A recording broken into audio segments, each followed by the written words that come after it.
तालुक्याला जाणार होता ना? इथे काय करताय? आमच्या घरात आम्ही कधी यायचं कधी जायचं हे तुम्हाला विचारायचं? एका फाईलसाठी अर्ध्या रस्त्यावरनं परत आलोय आम्ही.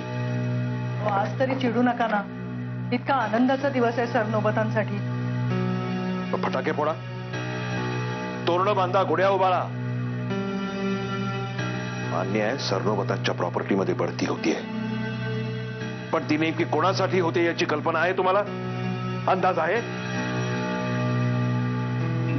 अण्णासाहेबांच्या त्या विचित्र चिठ्ठीच्या वाचनानंतर मार्ग कुठे जातो हेच कळत नाहीये.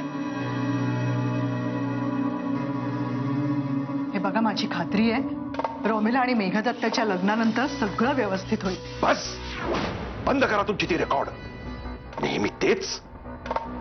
आमच्यामध्ये आऊसाहेबांनी त्या पोरीला आपली सून मानलाय. आता इथून पुढे जो खेळ खेळायचा आहे ना, तो आपल्या नशिबाच्या भरोशावर.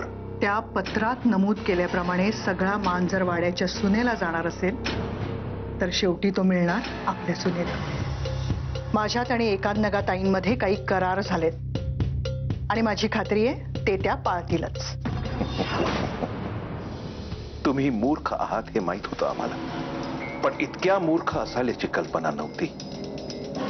जी बाई आपल्या बालमैत्रिणीची होऊ शकली नाही, सत्तेसाठी जी बाई आपल्या मैत्रिणीला आऊसाहेबांना धोका देऊ शकते, ती तुमच्याशी प्रामाणिक राहील असं वाटतंय तुम्हाला?